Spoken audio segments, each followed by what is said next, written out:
Thank you for choosing us this fine Wednesday morning. We're getting over the hump of the week together on 96.3 Nation FM, where good music lives. My name is Mariam Bishar. Most bankable host, Brian Aseli. As we do that, we have stories to share right now. Dr. Omanwa is here, and of course, Ronald is here. That is Ronald Otieno, who's a secondary postpartum hemorrhage victim. And of course, Dr. Omanwa Akwapavi as president, as lecturer, and so many different things, especially when it comes to the gynecological society and obstetrical society. He's one to note. But right now, we just would like to have a brief definition of what postpartum hemorrhage is, Daktari, and then we get into Ronald's story. Thank you. Thank you very much for inviting us here to discuss this very, very sensitive and important topic. Generally, when a woman gets pregnant, first of all, the size of the womb is about my hand. It's about 120, 130 grams. But when a baby is growing there, it stretches such that it can accommodate that baby, usually about 3 kilos, 3.5. Sometimes the babies can even be bigger. And then apart from the baby, there is fluid, amniotic fluid, which sort of acts like a shock absorber for the baby. And then apart from that, that is the fluid which the baby drinks and also urinates. And it also gives us a lot of information that actually the digestive system is okay and the urinary system is fine. And then apart from that, there is what we call the placenta. Placenta is what connects the baby with the mother. And then there is the cord. So the cord runs from the placenta to the umbilicus, where tuna kitovu. Kitovu, yeah. Yeah. So now, when there is nutrition, oxygen, and so on, it passes through the placenta, through the cord to the baby. Some of the waste products pass on the way back to the mother system and out of the system. Now, normally, when a woman delivers, whether it is through natural delivery, vaginal delivery, she will lose a bit of blood, about 150 to 200 milliliters of blood. When it is through a cesarean section, she will lose about 500 milliliters of blood. But when we talk about postpartum hemorrhage, we are talking about excessive loss of blood after delivery. And how much is this? In vaginal delivery, it is defined as 500 milliliters or more. And if it is cesarean section, it is 1 liter, that is 1,000 milliliters or more. So basically, that is the definition of postpartum hemorrhage. And postpartum hemorrhage can occur right away after delivery in the next 24 hours, or even it can occur after 24 hours up to even 42 days post delivery. And I know this is something that has caused our is a factor in our maternal mortality rate, and we'll talk a little bit about that. But I wanted to know Ronald's story as well with postpartum hemorrhage. Ronald, please tell us about what happened with your late wife exactly.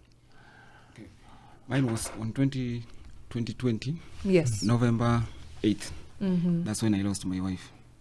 Just tell us the story. She was what type of person was she? Mulipatana aje, and then up until you're ready to have children. Actually, we were dated for 5 years. Then on 2020, she decided to move in. Now we start staying as husband and wife. Yes. Then in the process, she got pregnant, and then that's the year that Corona came. So it was hard year. Yes, and it was. At the same time, we were expecting a child. But before that, we thought that we had only one child. Then we had to go for what's called ultrasound. Then we found that actually it's two baby twins. Yeah. So how did you feel at that moment when uliambiwa unaenda kuwa baba twins? Ilikuwa raha ingine ilejulikana.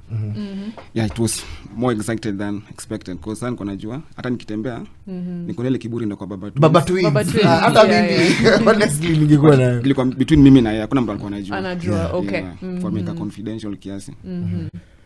So when the time came for her to go and deliver, we went to St. Mary's.